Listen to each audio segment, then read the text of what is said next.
wabarakatuh. Bertemu lagi dengan saya Arif Gunawan dalam pembelajaran online jarak jauh untuk siswa-siswi SDN Darussalam. Hari ini kita akan belajar tentang tema 1, subtema 1, pembelajaran kelima.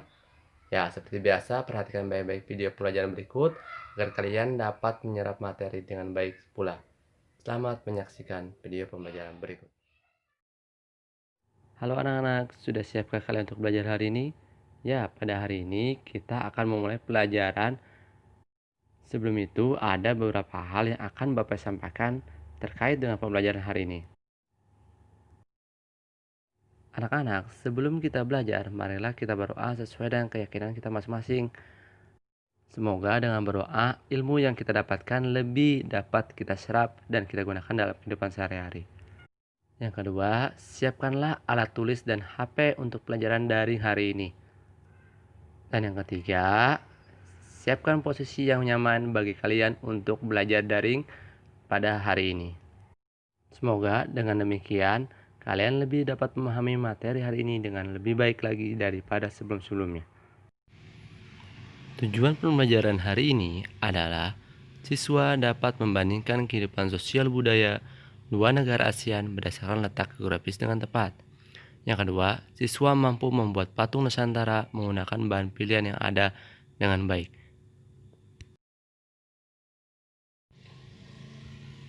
Tahukah kamu bagaimana kondisi geografis Indonesia? Bagaimana menurutmu pengaruh kondisi geografis bagi kehidupan manusia? Untuk itu, ayo kita pelajari lebih lanjut.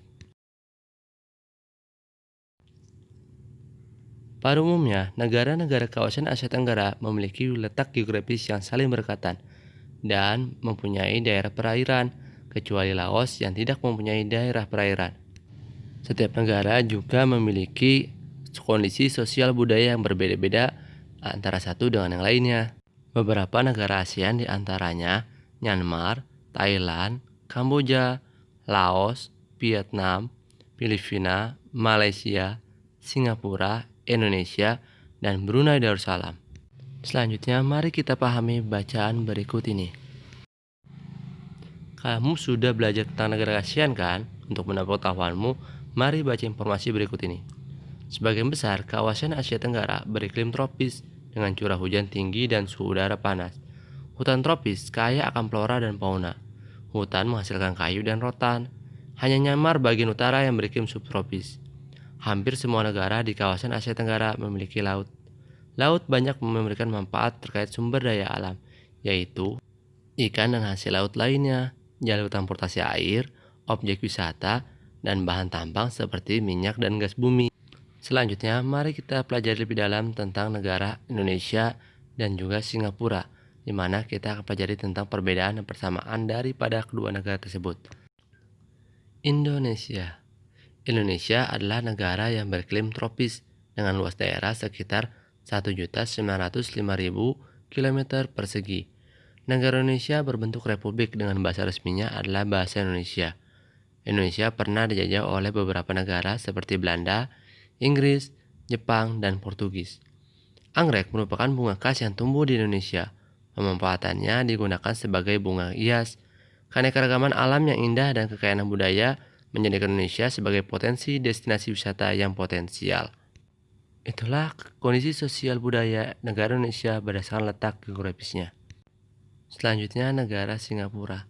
Singapura adalah negara beriklim tropis yang memiliki luas daerah hanya 719,1 km persegi. Negara Singapura berbentuk republik. Singapura pernah dijajah oleh Inggris. Oleh karena itu, bahasa Inggris digunakan sebagai bahasa resmi. Tanaman anggrek juga digunakan sebagai bunga khas di negara Singapura. Pemanfaatan tanaman anggrek sering dijadikan aromaterapi di negara tersebut.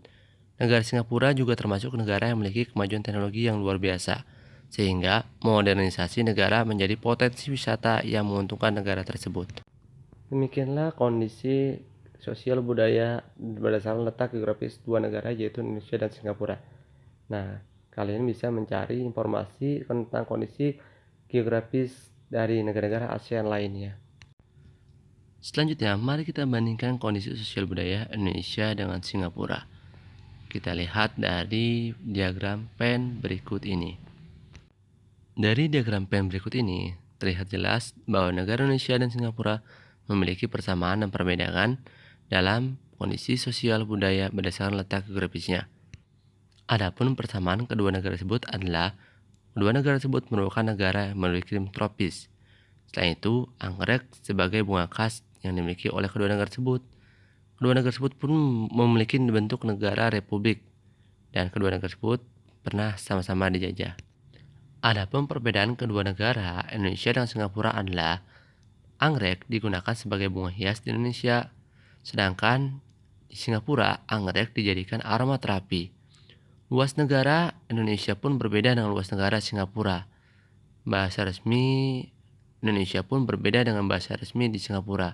Jika di Indonesia, bahasa resminya adalah bahasa Indonesia, sedangkan di Singapura, bahasa resminya adalah bahasa Inggris.